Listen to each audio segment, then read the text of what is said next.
Hey everybody, welcome back to Life Under Deborah's Palm. And before I begin, I would just like to take a minute to thank everybody for supporting the channel and the comments that you make and sharing your experience, because everyone's experience can be different.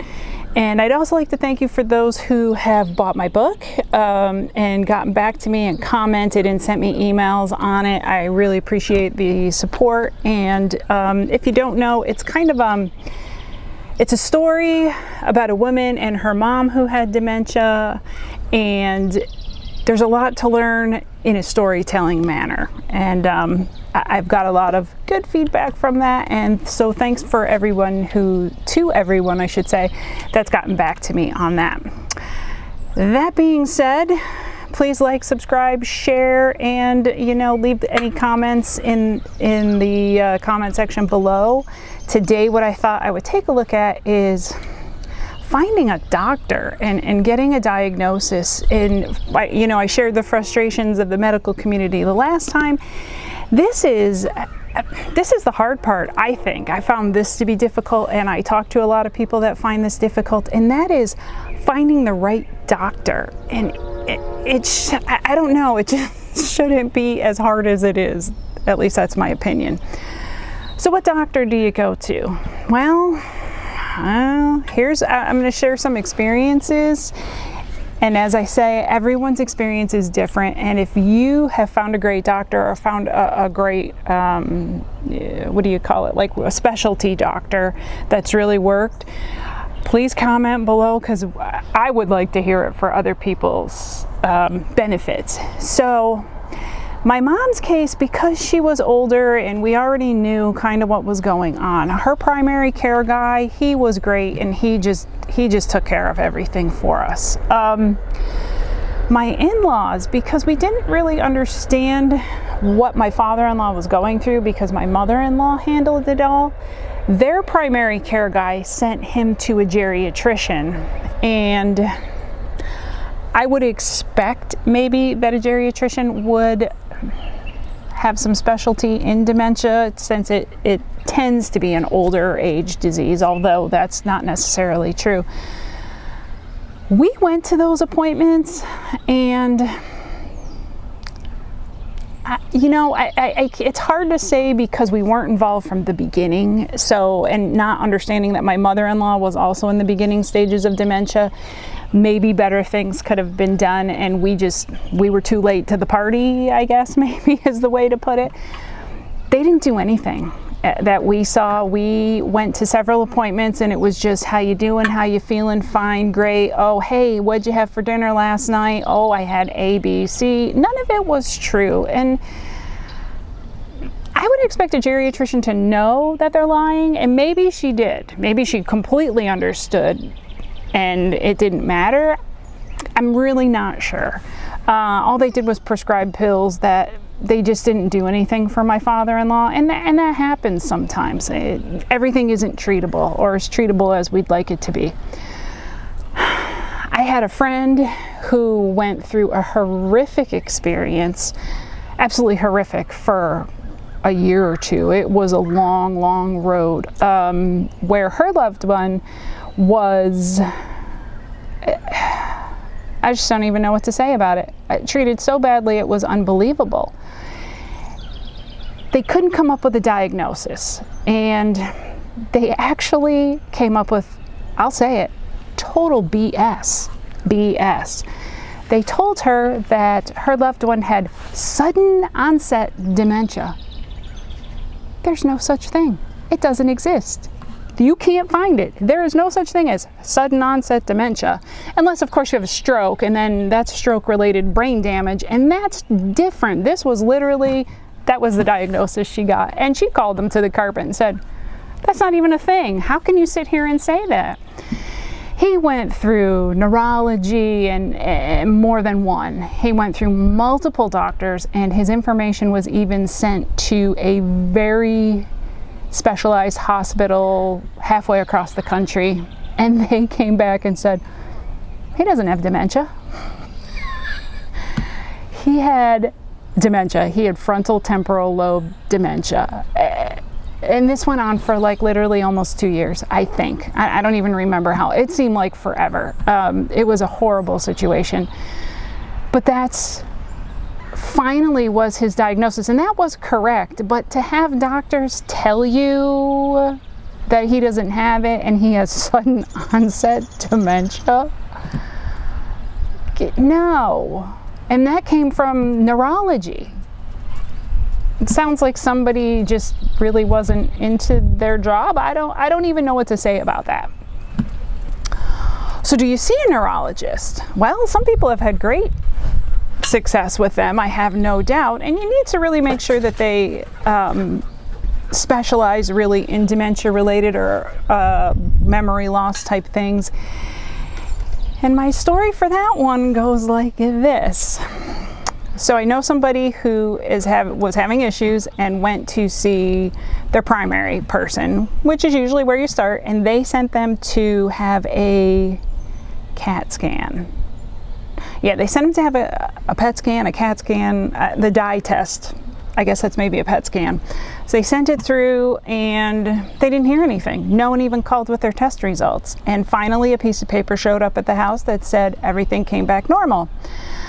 So I said to the person, well, something's not normal, something's very wrong, and if nothing's wrong with your brain physically, I mean, that's a good thing, but something's still wrong. So maybe it is a thyroid issue or a vitamin deficiency. Things like folic acid can create dementia-like symptoms, as can thyroid disorders, I believe B12 levels. There's other things that can cause it. I'm like, you need a full blood panel. Well, then somewhere along the line, another piece of paper shows up that says, oh, you have plaque on the brain. That's not normal. So how can you say it was normal when there's plaque on the brain? It's generally a symptom of dementia. Your brain is starting to have an issue. But you sent something that said it was normal when it wasn't normal. So now they go around and around and around and they see neurology, and the neurologist could basically care less. I mean, that was what they said. It was like, this person's younger, so some medication or something, you know, this isn't an 85-year-old, and couldn't get anybody in, couldn't do this. It went back and forth, and they got so sick of it. Now over a year has gone by, and that's a lot of time to lose in dementia, especially if they can give you a medication that can help you. So they go, it's over a year, and now they go to somebody else who's supposed to be this fantastic specialist and works with some cutting-edge medication, and that person is like in La La Land too. And they said, you know, we spent all this money and had this long appointment, and then he says, oh, well, you know, come back and we'll do, you know, like the mini cog thing. Come back, the mini cog takes 5 minutes. Come back. They kicked him to the curb. He offered them basically nothing. Didn't ask to see a CAT scan, didn't order a CAT scan, didn't do anything. Finally, now it's about a year and a half later, and they see neuropsychology, neuropsych. This person was fantastic. Put the loved one through like 2 solid hours of testing that no one can interfere with. So, you know, like you can't answer for them or you can't help them along with questions that they don't understand. 2 hours of that, went, reviewed everything, and they said, well, you know, you're really doing very well in most areas, but yes, there is plaque on the brain in one area, and we need to get to the bottom of that and see what we can do for you. See, that's the right answer. But it took a year and a half and, I don't know, 3-4 doctors to get there. But you're losing a lot of daylight in that time period. And that's the frustrating thing. It's like, does anyone specialize in this? And for those who do, are you interested in actually treating someone? Sorry, I have dogs out here today. You know, and that's the stuff. It's really, really hard. You really have to be able to advocate for somebody. Even like the one person, the story I was just telling you, the guy who wanted him to come back for the 5-minute mini-cog. He was highly rated, and they said he was terrible. You know, he did nothing, and they just weren't gonna go back. I know one other person whose loved one was having very obvious problems. I mean, the workplace was telling them that they had an issue, and they knew it, and they went to the doctors, and the doctors couldn't figure anything out. And in order to diagnose this person properly, they needed this very specific type of brain scan that doesn't exist in our city. They had to be sent to another city nearby, and they had to fight with insurance to get there because the scan was like $5,000, and of course insurance didn't want to pay for it. But they fought, and they won, and they got their diagnosis, which in that case didn't really help the situation much. But this is what you're up against sometimes. So your options are a primary care person, a geriatrician, a neurologist, or a neuropsychologist. And they might really be maybe the person to see. So neuropsychology is about how, and in fact, I'm going to read the definition because then I'll just give you correct information. It says, neuropsychology is the branch of psychology concerned with how a person's cognitive and behavior are related to brain and the rest of the nervous system. Professionals in this branch of psychology often focus on how injury or illness of the brain affect cognitive and behavioral functions. So honestly, knowing what I know now, I would probably search out neuropsychology before once you start with your PCP, I think I would ask for neuropsychology. Hopefully, I mean, their thing is to figure out how things affect your brain, and maybe they're better. It's going to vary. I hate to say it, it's like anything, it's going to vary from probably doctor to doctor and just how good of a doctor they are. So I'd love to hear what your experience has been. Leave it in the comments below. Who did you see? What was your experience? Did you have a great experience and found someone right off the bat?